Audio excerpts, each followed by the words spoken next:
So welcome.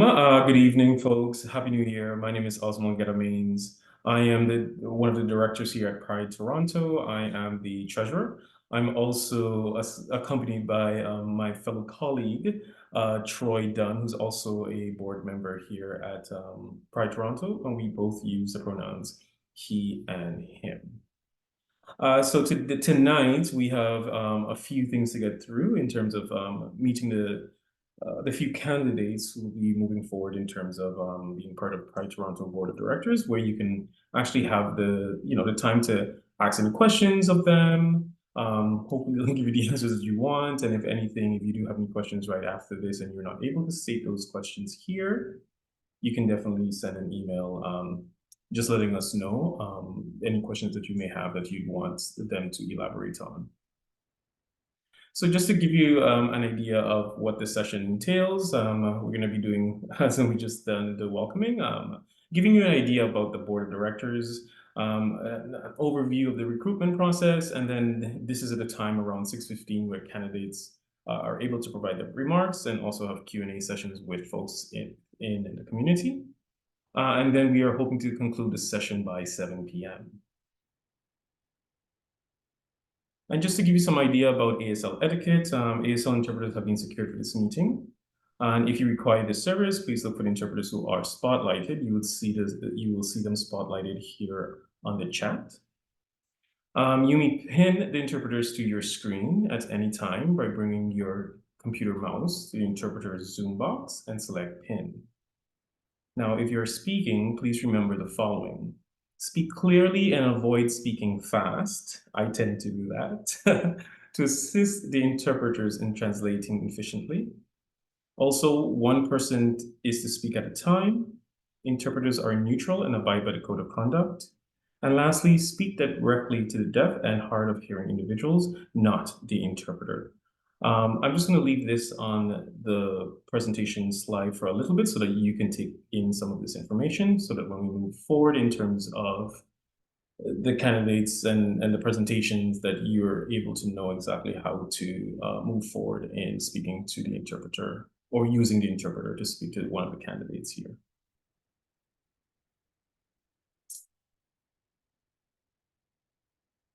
All right. And now I want to first acknowledge that we are on the traditional territory of many nations, including the Mississaugas of the Credit, the Anishinaabe, the Chippewa, the Haudenosaunee, and the Wendat peoples, and is now home to many diverse First Nations, Inuit, and Métis peoples. We have also acknowledged that Toronto is covered by Treaty 13 with the Mississaugas of the Credit, and the Williams Treaties signed with multiple Mississaugas and Chippewa brands. We also acknowledge all treaty peoples, including those who came here as settlers, as migrants, either in a generation or in generations past, and those of us who came here involuntarily, particularly forcibly displanted Africans brought here as a result of the transatlantic slave trade and slavery. We pay tribute to those ancestors of our African origin and descent. And now, folks, just to give you an idea about the board, this slide is just to give you some information of how the board is made up here at Pride Toronto. So we oversees and manages strategic affairs of Pride Toronto. We're composed of 5 members and a maximum of 12 members. The executive director is an ex officio member of the board, so he sits at the board meetings providing us in-depth information. So in terms of the terms of office and remuneration, board directors are elected at annual general meetings. We serve close to 3 years with a maximum of 2 consecutive terms. So this is a unpaid volunteer position. So we meet regularly, typically once per month. Meetings are typically 3 hours in length. And due to COVID, we started meeting virtually. And then executive, like I said before, the executive director is an ex officio member of the board, and the executive assistant provides coordination and minute taking. And just to give you an idea of the board powers, so powers include but not limited to determining Pride Toronto's strategic priorities and directions and reviewing the performance based on goals.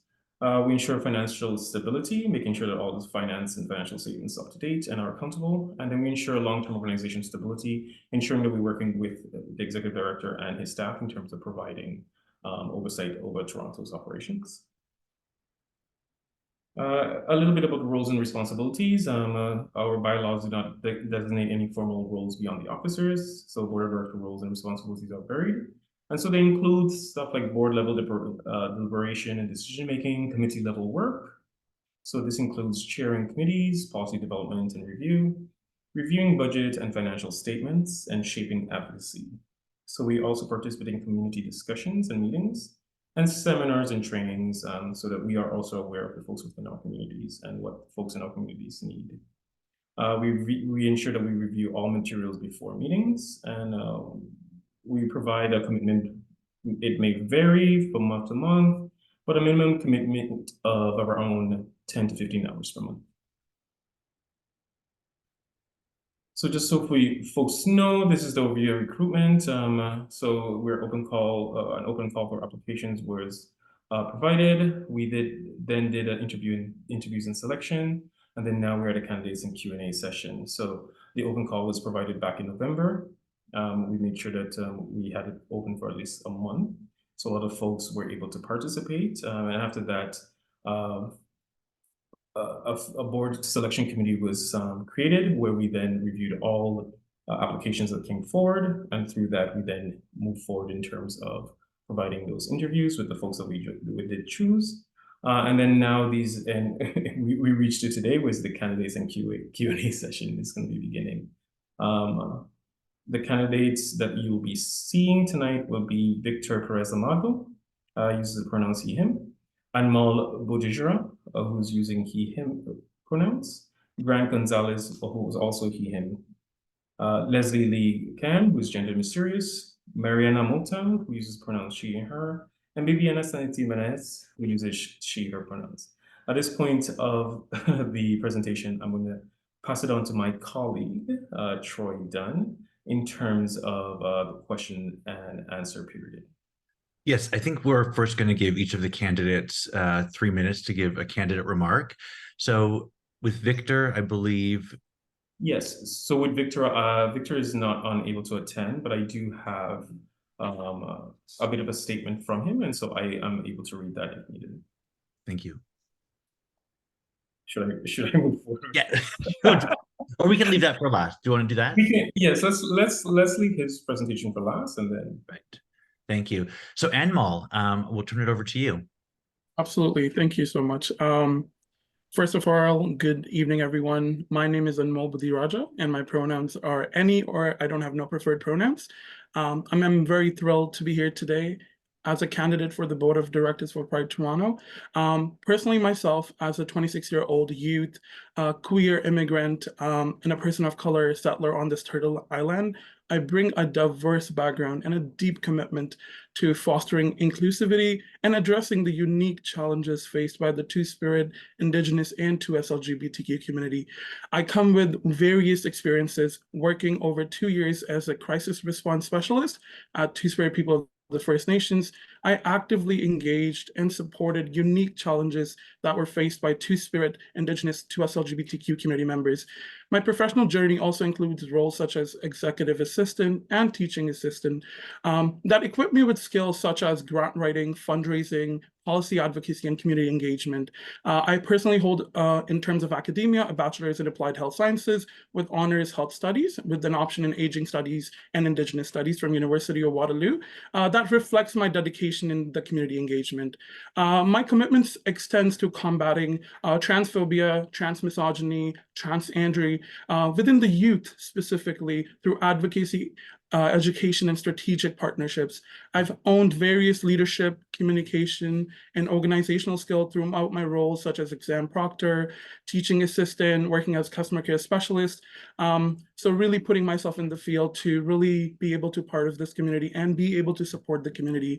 And I'm very excited to discuss my vision about Pride Toronto and drawing basically from my experiences combating racism, promoting inclusivity, and actively engaging with Two-Spirit community and 2S LGBT community. At the end of the day, again, thank you so much for this opportunity. And I really want to thank everyone for taking out this valuable time listening to me, and I look forward to all your questions. Thank you, Enmal. Our next two candidates are current board members who are looking to extend their time on the board. And so first, I'll turn it over to you, Grant. Thank you, Troy. Good evening, everyone. And just in advance, my apologies. I sometimes when I start speaking, I get a coughing fit. I have that cough that's been going around that never ends. So pardon me if I suddenly go on mute. My name is Grant Gonzalez. I use he, him pronouns. And I'm doing something that is rarely done by board members at Pride Toronto. As Troy noted, I am running for re-election. Serving on this board as a volunteer director is incredibly challenging, and it takes quite an emotional toll. In many ways, having served as co-chair for 3 years, this does almost feel like a second full-time job. But despite those challenges, I am running again because I am deeply committed to the people at Pride Toronto and to continue making Pride Toronto an impactful 2S LGBTQI+ organization. I really believe in the work that we do and the commitment of our staff and volunteers in making the festival and our other impacts happen. As co-chair, I help to bring stability to Pride Toronto and address past mistakes by prioritizing things like financial transparency, strengthening governance and oversight practices, and building meaningful partnerships, especially with Two-Spirit and Indigenous communities. My work also included providing strategic oversight and coordinating governance with the executive director, amending Pride Toronto's bylaws and approving over 50 operational and governance policies that didn't exist before I joined as board director in September 2020, building accountability in our financial management practices, active participation in the strategic planning process, engaging with stakeholders and communities, and managing internal and external conflicts and issues at the organization. If re-elected, I would be focused on putting our new multi-year strategic plan into action. That includes fighting actively against homophobia, biphobia, and transphobia, especially here in Canada when we see the rise of transphobic actions in places like New Brunswick and Saskatchewan, continuing to support a Pride 365 model of events and programming, continuing to provide that active leadership and financial oversight, focused on board succession planning and continuing to strengthen our governance practices, and indeed lobbying for fair government funding so that we are not over reliant on sponsorship funding. So I'm excited to participate tonight. Thank you all for taking the time on a Friday evening to engage with us, and look forward to answering your questions. Thank you, Grant. Leslie, up for re-election as well. I'll turn it over to you. Hi, everyone. Good evening. Thank you for taking the time. Grant just stole my answer.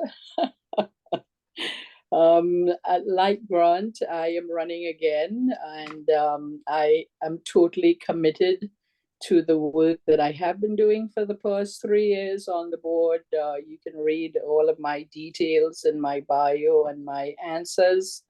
Why am I running again? Why am I doing this to myself?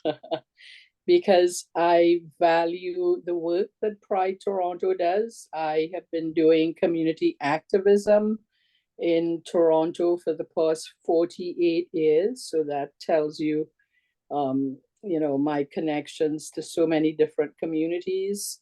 And I am so proud of the work that Pride Toronto has been doing and the strategic plan that we have developed with input from the board and the staff. And also another reason I am here is to support Kojo, our executive director. I'm also happy to see we have new folks coming on board who are younger. I work from an intergenerational and intersectional perspective. That's very important for me.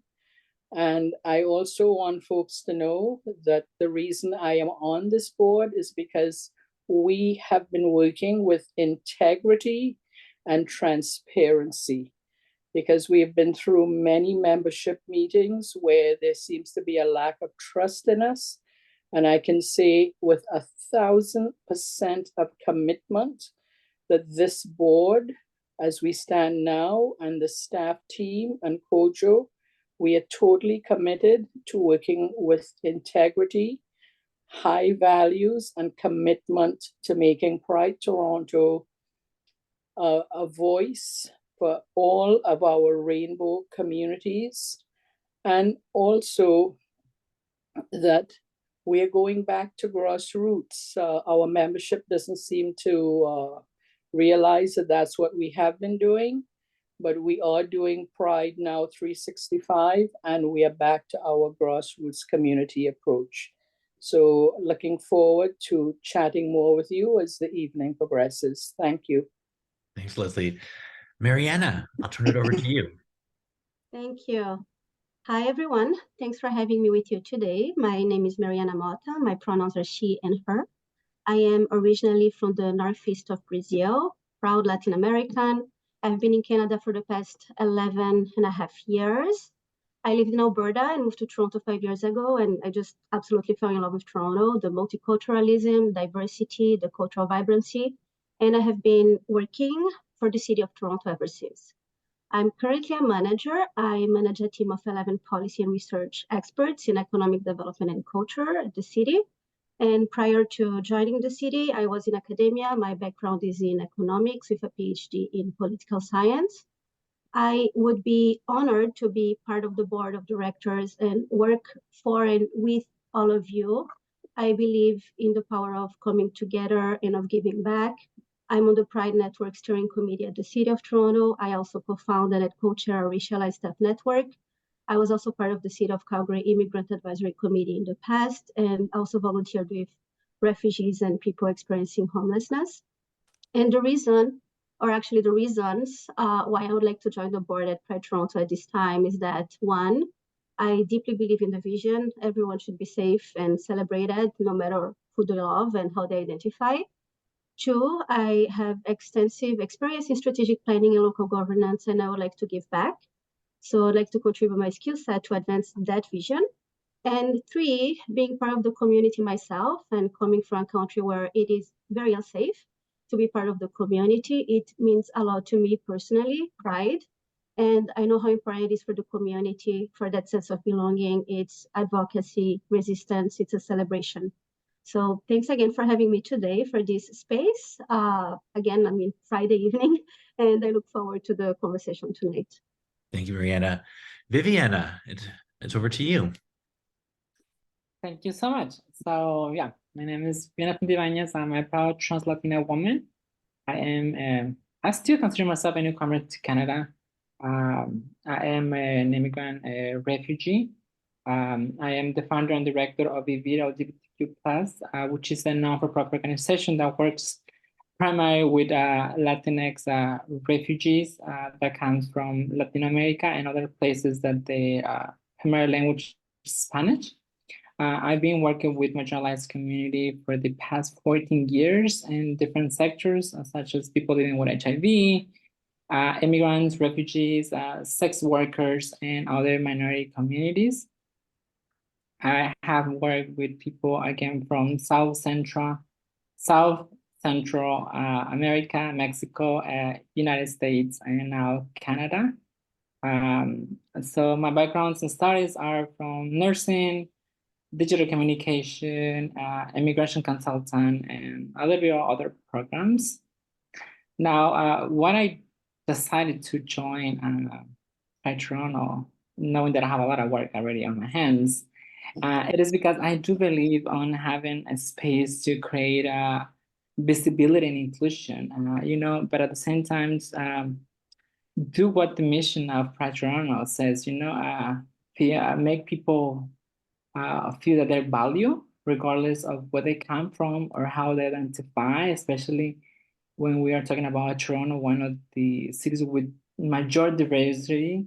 And a lot of the new immigrants that we have in Toronto, it's people who happen to be refugees who are fleeing other countries, but they feel and they have been feeling that they cannot express themselves as a refugee because of the stigma there is around that. And I want to be here to have them see that they can be part of anywhere, that they can express and feel proud of who they are, and they can also support their people, even back home, having a space that will provide that safer environment to speak up and raise awareness about issues that are happening somewhere else. We are very lucky and fortunate to be in Canada, a place that is not perfect, but has a lot of things that have helped us to continue fighting. So I just want to be that example to people and inspire others to claim spaces and to speak on what's right. And again, feel that they have opportunities and hopefully give that inspiration that Pride Toronto it's a community that will welcome anybody, even if English is not the first language, but they have a lot of things that can bring to the community. And it's always good to have a diversity that people can see themselves in that individual. So yeah, that's a little bit about me. Thank you so much, Viviana. Osmal, I'll have you share Victor's sentiments. Wonderful. Thank you so much, Troy. So Victor Perez Amado, good evening, everyone, and thank you very much for giving me the opportunity to be here. I am Victor Perez Amado, an assistant professor at the Toronto Metropolitan University School of Urban and Regional Planning. I grew up in Caracas, Venezuela, and lived in Miami and Boston before settling in Toronto. I am trained as an architect and urban designer and graduated from the Harvard University Graduate School of Design and the University of Florida. My academic research centers on aging in place studies and multi-generational housing, including in 2S LGBTQI+ communities. I'm also interested in activating public spaces by designing and building interactive and educational installations in Toronto. I'm thrilled about the chance to join the Pride Board of Directors team. With my experience researching and designing house for 2S LGBTQI+ older adults and aging in community, I am to engage with an important and expanding part of our community, which is often overlooked. I will work to foster age inclusivity by designing our city's urban spaces and festivals. For the past 2 years, I have worked very closely with the Downtown Young Business Improvement Area on ways to better activate the public realm and redesign Yonge Street, a street that is significant to both Toronto and the history of the 2S LGBTQI+ community. I see this as an opportunity to strengthen connections between the local community, local businesses, TMU students, and Pride Toronto. I believe as an educator, we can empower the younger generations and students to have a strong voice in shaping our city, particularly concerning issues such as ageism and transphobia. Finally, as part of my work, I specialize in activating public spaces through interactive and visual installations that tell narratives about the city, its people, and the environment. I can bring this expertise to the team and contribute to the design and creation to inclusive city spaces, stages, and events. Now, my final remarks is that thank you very much again for giving me the opportunity to be part of Pride Toronto's Board of Directors. I'm thrilled to work with the team in continuing the organization's remarkable work. Together, we can create inclusive environments that provide comfort and well-being for individuals from diverse backgrounds, ages, and identities. Victor Perez Amado. Perfect, thank you. And so now we'll move to the question and answers. And before we do that, I would just remind everyone that in the chat, the community guidelines for today's session are there. And so it's a good reflection before you ask a question. We'll offer each person 2 minutes to ask their question. And please don't single out a candidate for your question. All the candidates will have an opportunity to respond. And with that, I will turn it over for questions.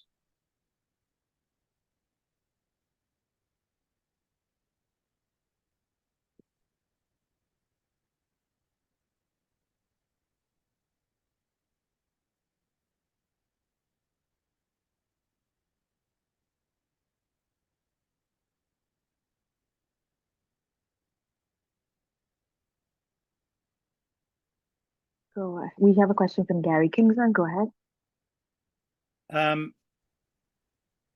Okay, I've unmuted myself. I guess I have to start the video.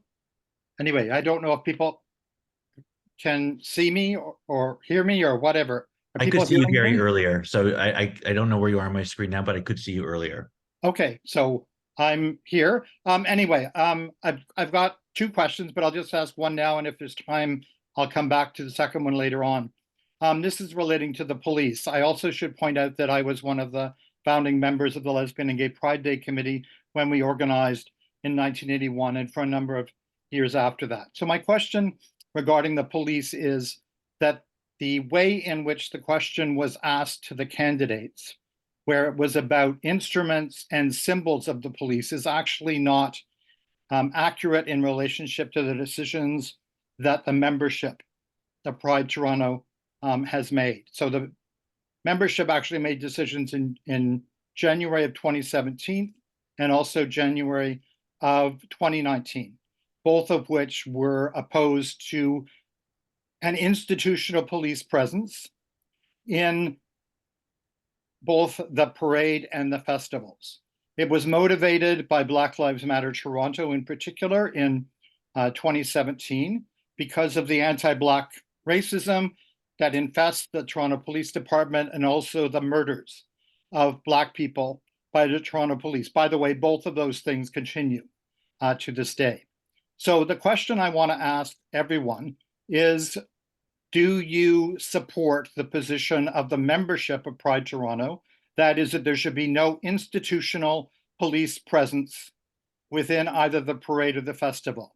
And there are ways in which this has begun to become a little less clear because of the ways in which Pride Toronto has developed permits and collaboration with the police, including doing police training, including talking about doing harm reduction work with the police. So the question I'm asking is, do you support the membership's decision to prohibit, because of anti-Black racism and the violence and racism of the police, an institutional police presence by the police within Toronto Pride Parade and Festival? And that also means that this precludes any form of dialogue or direct collaboration with the police beyond what is necessary in particular permits for security reasons.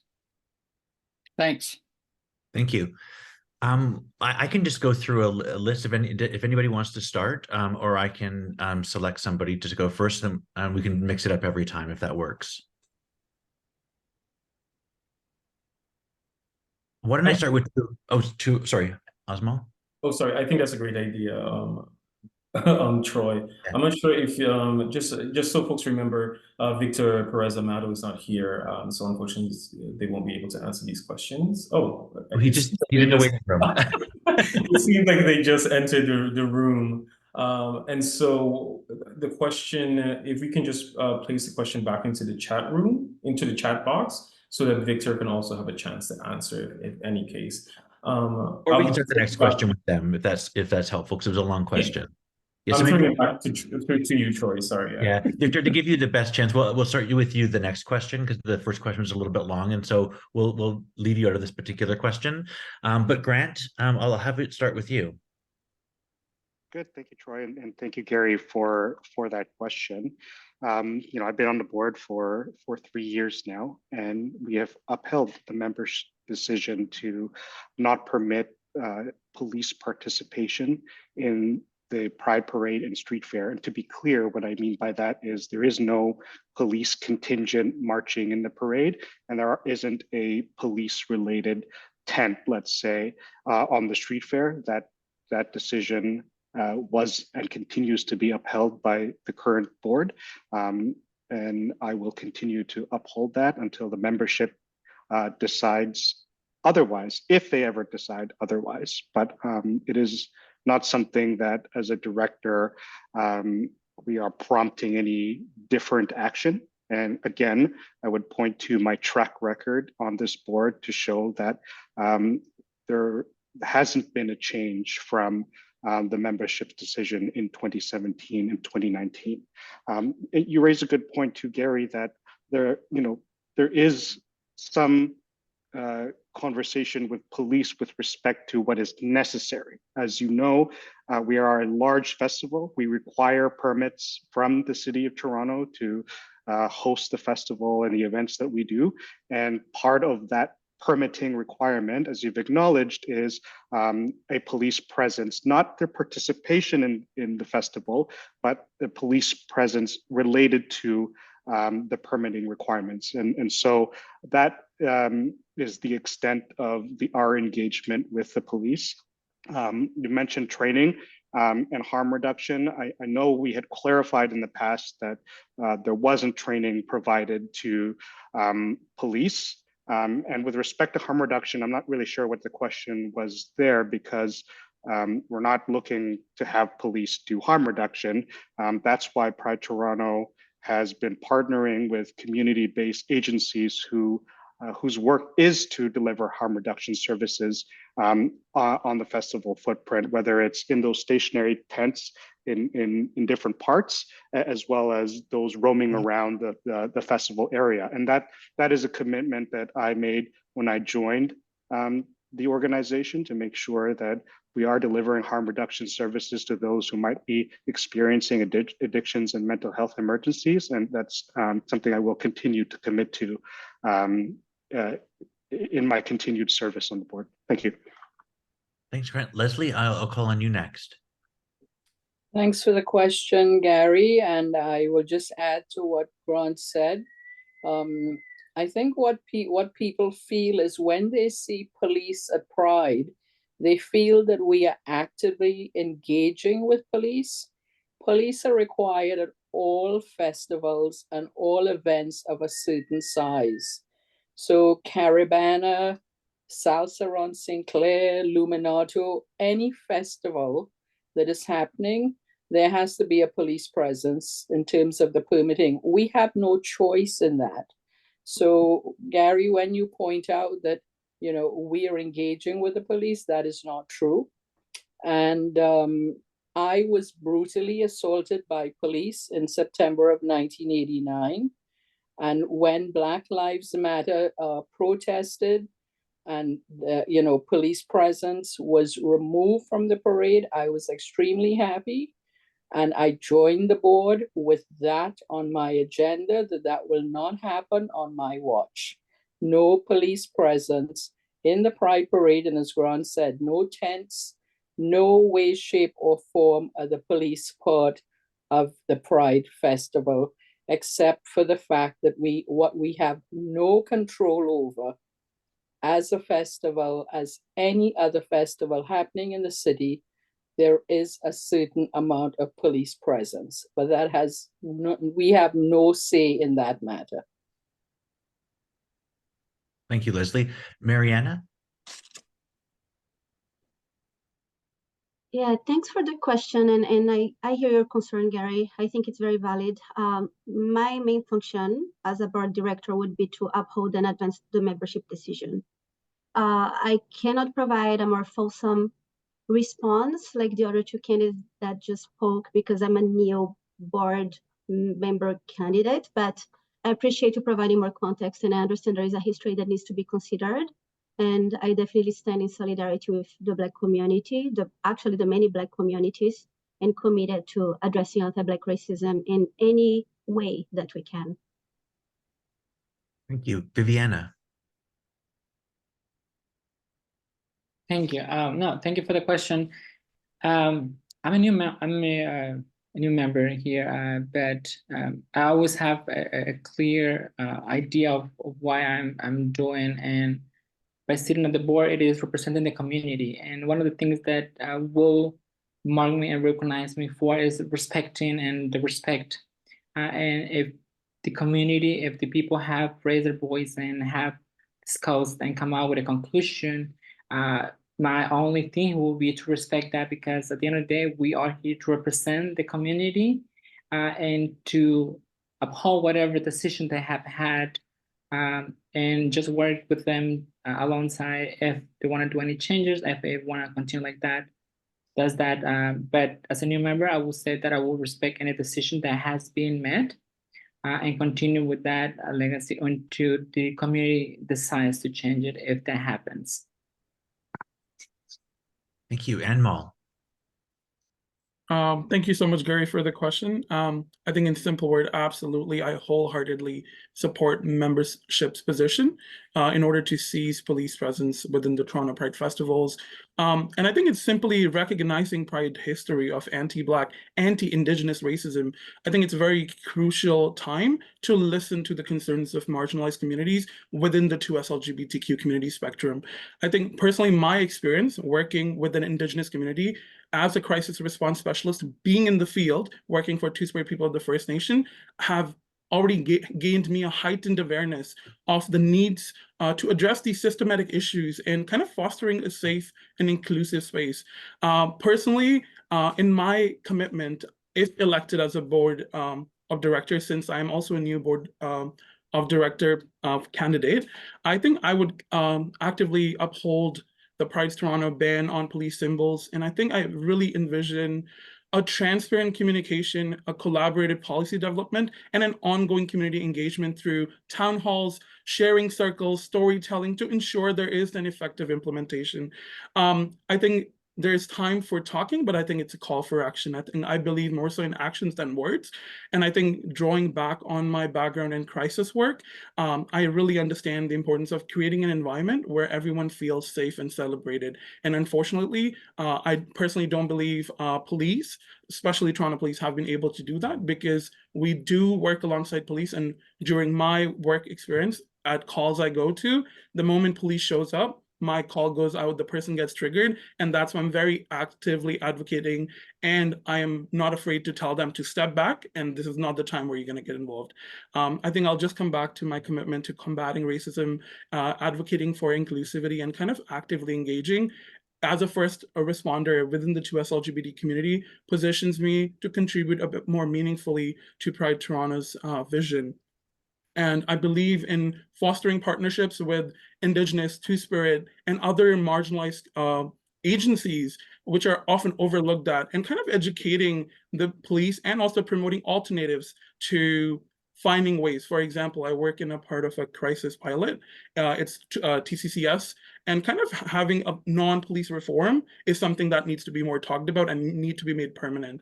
So I think supporting the membership position aligns totally with my dedication to making Pride Toronto an example of inclusivity, free form of any symbols that may perpetuate like historical biases, in short.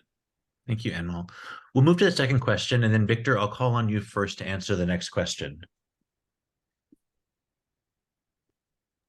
Next, we have Brody. Go ahead, Brody. Hi there. I think you all can see me now. So glad to be a part of this meeting today. My question is regarding performance opportunities at Toronto Pride events. I'm an emerging artist as a vocalist and a dancer with a drag persona called the Lucid Fairy. I create performance art with a positive, motivational and uplifting message. I made an appearance at several Pride events over the last couple of years to share my art on Church Street when my applications to perform on Toronto Pride stages were unsuccessful. My question for the candidates are, do you feel it's important to offer a platform to up-and-coming Canadian artists in balance to mainstream headlining drag artists? And can you ensure equal opportunity for these emerging artists to ensure that they are also able to progress in the development of their careers as well too?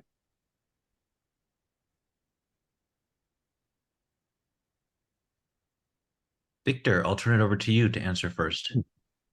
Hi, everyone. I'm Victor Perez-Amaro. My apologies for being late. I just landed from Venezuela, so it was a long day of traveling. And I also am at Pearson right now. So to answer your question, I've been working for the last 3 years for the Downtown Young Businesses Improvement Area. And one of our mandates, or one of our main research points, is bringing up people that are establishing their own, beginning their own art agenda, as well as people that are beginning their own work. that is very important for the success of the neighborhood and also for the success of the neighborhood. We want to attract local artists. We want to attract people that are living within the area and that can bring up from their community and then their new perspectives, right? So as a new candidate for the board of directors, that would be one of my big mandates and collaboration with the Downtown UMBA, with Pride Toronto, to make sure that young people that are bringing fresh ideas like you are put up front. Thank you. Thank you, Victor. Anmol, I'll turn it over to you. Absolutely. Thank you so much again for the question, Brody. I think I absolutely firmly believe in the importance in providing performance opportunities for upcoming artists at Pride Toronto events. I think my commitment to fostering inclusivity and also advancing social causes extends to supporting the emerging talents within the 2S LGBTQ community. As myself as a queer youth community member and a settler in Turtle Island, I understand the significance of not only creating platforms, but also spaces that amplify these diverse voices, because I ideally believe how important it is to have different perspectives, because I feel like the differences are that makes us all unique. I think I'll just draw back onto one of my experiences as a teaching assistant. I think I recognize the transformative power that education and mentorship bring in nurturing these young talents and kind of also supporting them and giving them the platform for a wider media to be able to really understand and appreciate their talent.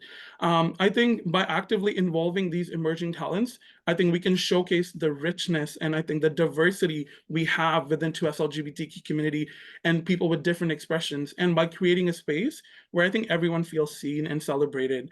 I'll just come back to the fact that working with the Indigenous community, I personally wholeheartedly see how oftentimes people either don't get paid enough for the same work that the other person did of a different race and kind of their backgrounds. And so I think homophobia, transphobia, I think all these kind of things still exist. And I think that's why it's very important for agencies like Pride Toronto to really embrace these emerging artists. And kind of it also aligns with Pride Toronto's mission of diversity, empowerment, and creating a vibrant space. So as a new member, if I am elected, I will wholeheartedly do whatever I can do in my capacity to make sure that upcoming artists are featured and also given the same respect that the already established artists are. Thank you. Leslie, I'll call on you next. Hi, thanks for your question, Brody. I just want to be clear that the board does not do the hiring of talent for the Pride Festival, but we do support promoting and engaging with emerging Indigenous, Two-Spirit, and BIPOC folks. First of all, that's our priority. And we've built this into our strategic plan, and moving forward, 1,000%. That is what we continue to do. We always go local first. And again, I want to stress, the board does not do that kind of hiring. That goes through the staff and through the various channels of how the festival is planned and organized and how people are hired to perform. Thank you, Leslie. Mariana. I'm sorry, my screen is freezing a little bit. Was that me or Viviana? It was to you. Thank you. Sorry. Thank you very much. No problem at all. Yeah, so thanks for the question. Arts and artistic expressions, I think, is just so important. It generates a sense of belonging. It's important for the community and also important for Toronto's cultural vibrancy. As part of my work, I actually wrote a staff report that went to City Council on the disappearance of spaces for 2S LGBTQ+ communities in Toronto. And one of the key points that was raised when I was engaging with stakeholders, so at the time I spoke with over 35 small businesses and cultural spaces, and that's public, that's on the City of Toronto website, was the need for opportunities for live performances that celebrate the community. So in short, to answer the question, absolutely, I would be very happy to support and promote emerging and local talents and help provide equal opportunities as much as possible within the mandate of Pride Toronto. Thank you. Grant, I'll turn it over to you next. Thank you, Troy, and thank you, Brody, for that very important question. Just building on what all of my colleague candidates have shared with you already, I think it is absolutely important for an organization like Pride, especially as big as we are, to provide a platform not just for those headline those really popular performers, but also for up and coming emerging artists. And it is something that from our oversight perspective, we want to make sure that our staff is providing that balance, is working with curators of different stages to provide that balance. And, you know, I think you can take a look at our stats. They speak for themselves when, you know, we have over, I think, 750 performers during the festival. And a vast majority of them, I think over 85, 86% of them are from the local GTA area. And I think last year, about 75% are members of BIPOC communities. So yes, you know, we want those headliners who attract a lot of people because of who they are and their popularity, but we want to make sure we're also pairing those opportunities with again, those emerging artists to get that more visibility, but also making sure that, of course, that they are paid equitably for their performances at the festival, and of course in other events beyond just the festival too, because we are doing more events year round. So thank you for the question, and it's certainly something that we will continue to make sure is a priority, and if I continue as a director, to continue making sure that's a priority at Pride. Viviana. Thank you. Yeah, thank you for the question. One thing for sure I can tell, I'm also a performer. I used to do drag show until I transitioned, and now I'm a showgirl. I strongly believe that if we have an event, at least 80% of the entertainers should be local. We have to support individuals who have been lifting and supporting Toronto for the whole year, and it's not fair that one day that they have the opportunity to be showcased internationally and give them that visibility and the opportunity to show what Toronto has in the house. It's something that I myself will be very proud to advocate in the board when it comes to you know, recruiting new people to perform, because at the end of the day, it's Toronto Pride, and I know we have many people visiting us, but we need to show what we have. We need to support the newcomer, the new entertainers that are out there, and the diversity that we have, and how different are things from here, from other places. So I strongly will support that, and I will do as much as I can to advocate to have more support for local entertainers. And yes, something that I also would love to see is have them being paid for the work that they do. I know what it's like to perform and how much we spend when it comes to costumes, makeup, wigs, and everything. Sometimes you're being paid like $100, and then you're spending on your costume for almost $1,000. And it's not fair. So we need to be able to provide fairness when it comes to that. And I guess that is one of the responsibilities of being a committee member and, you know, a board. It's to make sure that every individual who wants an opportunity has the opportunity in their house, at home. And because this is who we are, and you folks who are being entertained during the whole year, you should be able to be given the priority to be showcased during that day. So yeah, I would just leave it at that, but you have strongly my support, not you, but everybody else who wants to be part of the entertainment community for that specific event. Thank you, Viviana. Just looking at the time and also how many questions we have left, we're going to slightly pivot. And so, Andrew, I'll give you the next question. I'd ask you to keep your questions short. And I'm going to call on 3 board members for each question going forward to make sure that we have a chance to get through all the questions. So Andrew, over to you. Thank you. Evening, everybody. Andy Klumpus. I am a former board member, having served with a few of the people who are running for re-election. And I just want to say very quickly, thank you to all of you for running for this position.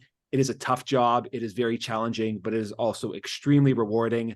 And so thank you so much for putting yourselves forward and for giving back to our community. My question is very simple. What is one goal or objective you have for your time on the board, assuming that you're elected? What's one thing you'd like to accomplish? Thank you. Perfect. Leslie, I'll begin with you.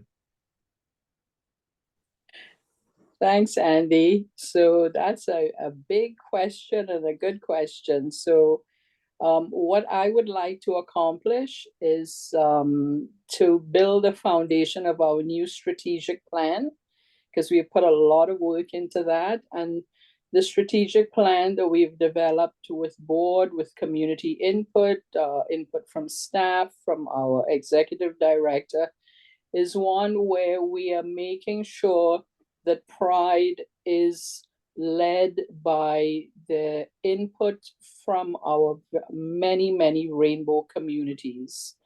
And I would like to leave the board knowing that I gave 1,000,000% of my blood, sweat, and tears to make sure that that happens, that we're doing it with integrity, ethically, and building trust, especially with Two-Spirit communities and our many, many communities of color, and that we are so inclusive, especially focusing on what's happening to trans folks right now, that we make sure that when we say we represent 2S LGBTQI communities, that we are doing that with a very, very strong foundation. And that's why I'm running again for another term.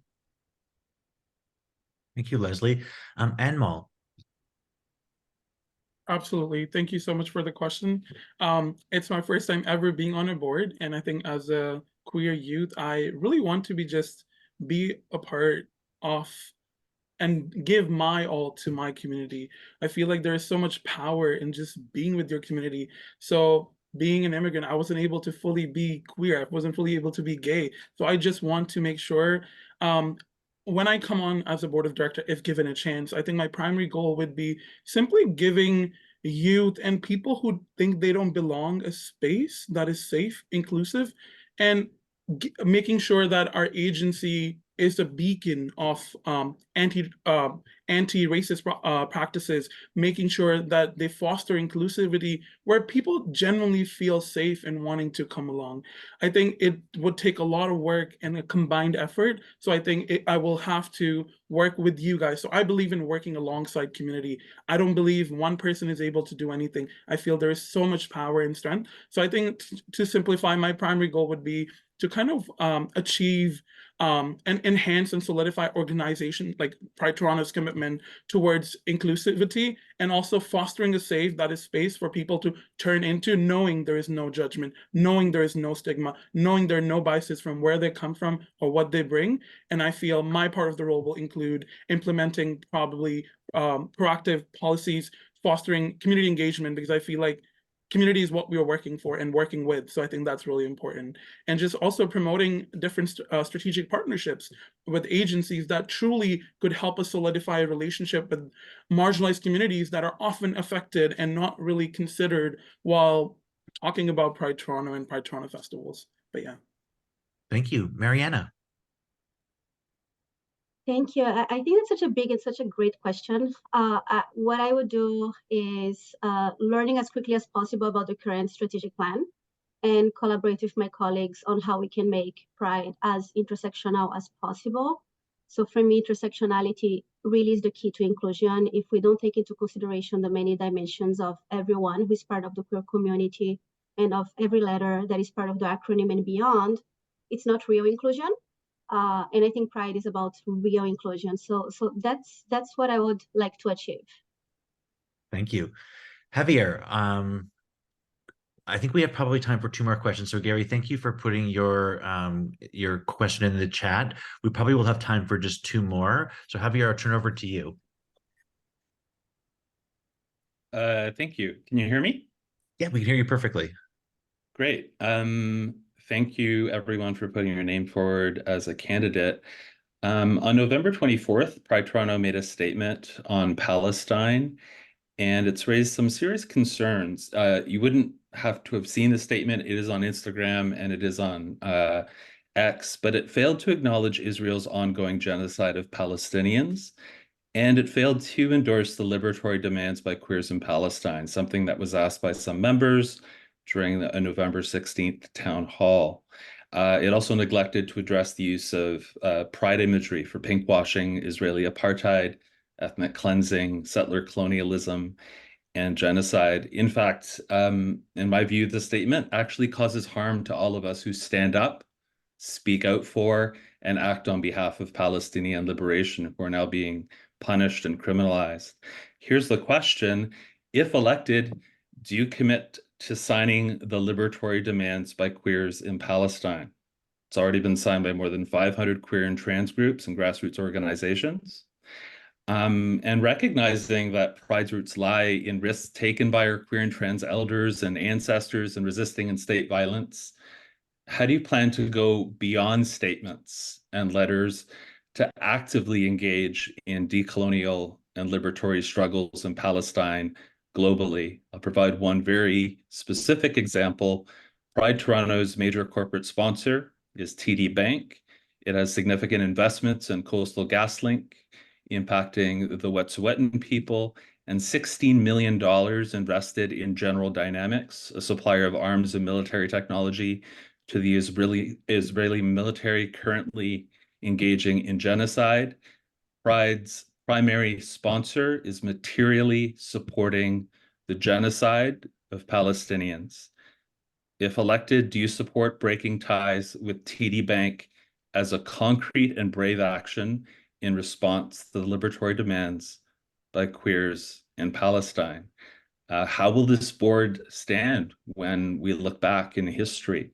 Will it have supported the genocide of Palestinians? Will it have stood up and actually built on the risks that have been taken by our queer and trans elders and ancestors? Or will it have stayed neutral and silent? There's a lot of questions in there. So I'll turn it over to Grant to go first and let you go. Perfect. Thank you, Troy, and thank you, Javier, for your question.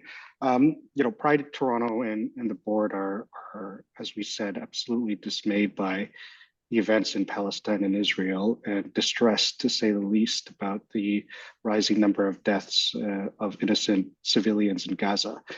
That is why the board agreed to make a statement calling for the release of all hostages and people held without due process, and ultimately a ceasefire in the region. And that is a statement I will continue to stand by moving forward. Victor, I'll turn it to you next. Hi, Javier. Thank you so much for the question. I think it's extremely relevant and heart-touching, to be honest. I've been working, I'm an educator at TMU, School of Urban and Regional Planning, and part of the board that it's about inclusivity, it's about bringing people up front and giving them a chance to speak out. So I would definitely stand to your to signing this petition to giving a chance to the Palestinian people and to be inclusive into this sense. It's something that we need to stand forward, and we have to have a word into this city, especially with the current situation that is happening. So I definitely believe that we have to stand and support this cause. Thank you. Viviana, I'll give you the opportunity as well. Yeah, thank you so much. Yeah, that's a great question. One of my primary works is working with newcomers, different sectors, and I know they're concerned when it comes to what's going on back at the home country. But personally, will always support what's right and will support to have my community always feel and be safe. As a community board, I always have to think about what community wants, what community would like to us to represent. But the safety of our community should be always our priority. And we should always be supporting what is right, and being involved in things that we see that are not fair.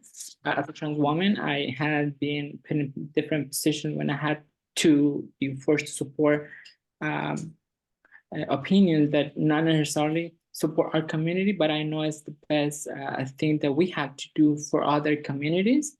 And I will always, again, be loyal to my values, but at the same time, support and stand by what's right to be done. So again, I'm a new committee member, so it's not easy to actually get a concrete answer.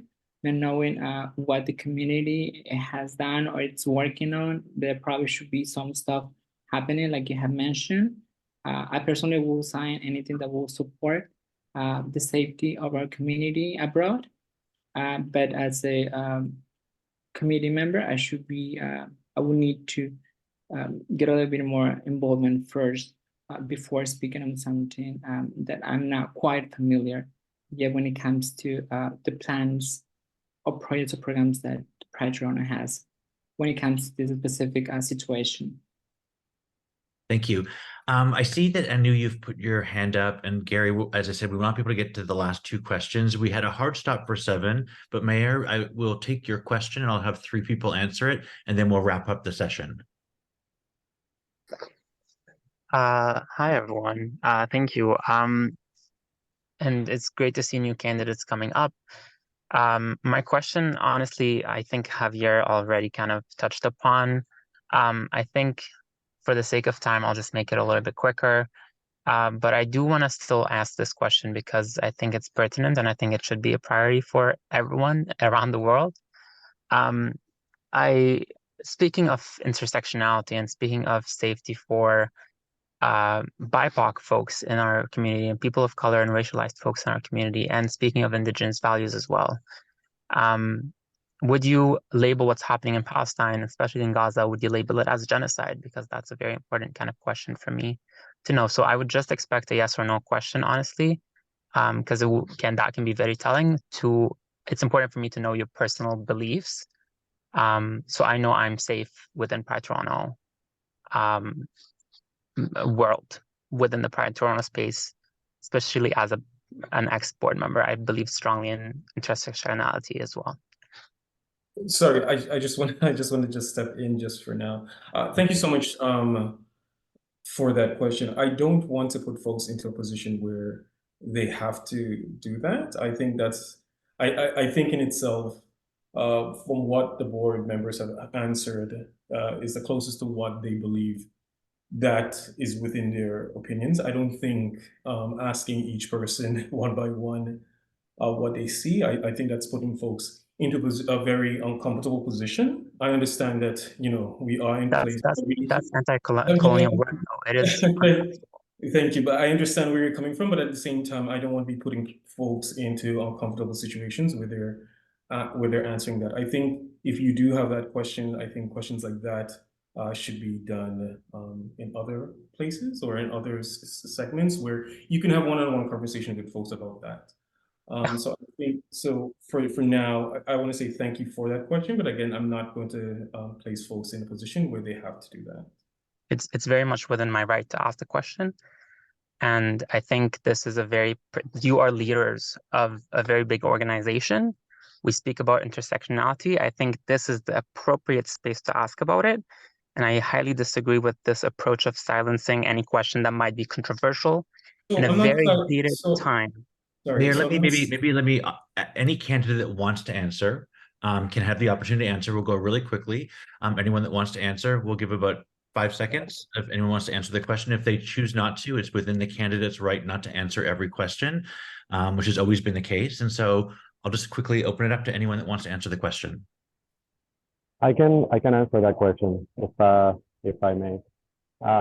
Again, I'm an educator at CMU, and I have a lot of students that have been affected by, and my apologies for the noise, have been affected by this war, with family members from 19 members that have been killed in this.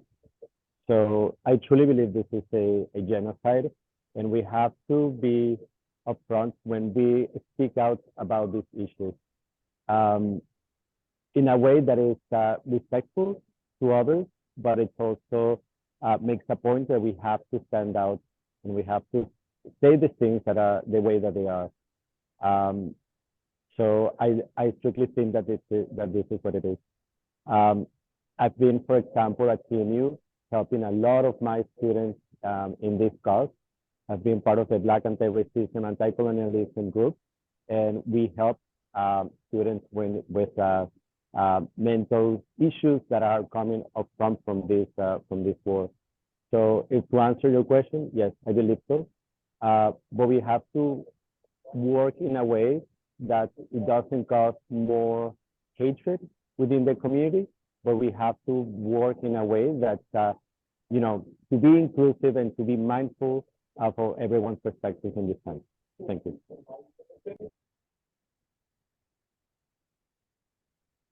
The opportunity for any other candidates who would like to answer.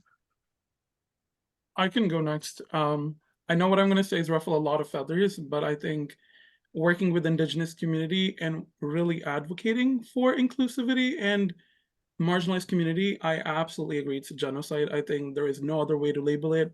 And I know a lot of people would have different opinions.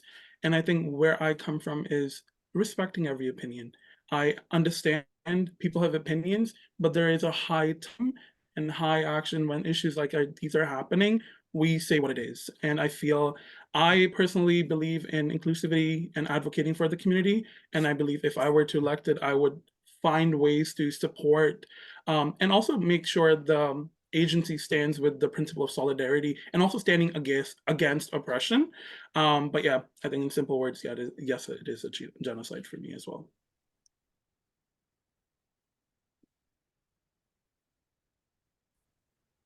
So just so folks know, I've noticed a lot of things are happening on the chat room and calling people courageous or brave or stuff like that. I think folks, we compromised, and I think compromisation is great.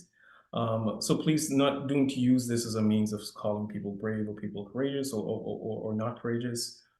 Again, if folks have these questions that they do want, they can definitely reach out to board members at a later point or a later date to ask these questions. Again, there's no idea of stifling anyone from these questions. I just want to make sure that folks are feeling comfortable, especially if there's folks who may not know what's going on, to also provide them that space so that they can also get to learn more about it before maintaining a particular answer. What I'm going to say right now is I want to say thank you. I'm not sure if there are any more questions that are available. And if not, I want to say thank you so much for joining us tonight. Again, I want to say thank you to the candidates. Thank you for sharing your experiences with us. Thank you for sharing your answers with us.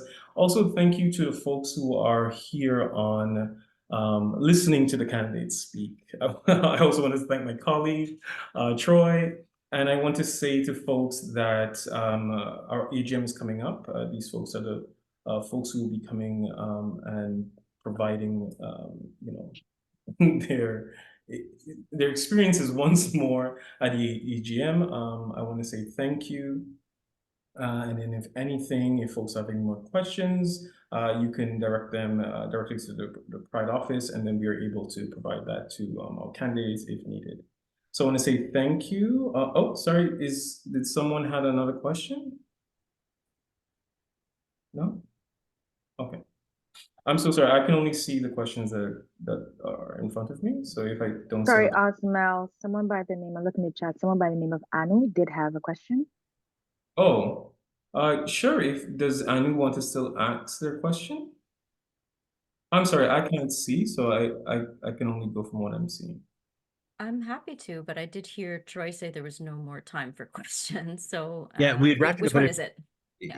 Well, we were supposed to end at 7, so I just want to be respectful of everyone's time. But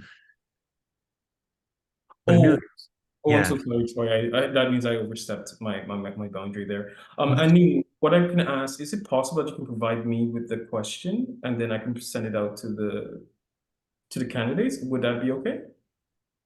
Sure. And how would we get the responses back? And so I'm just gonna ask one of the folks on the Pride Toronto team just to place just to get your information.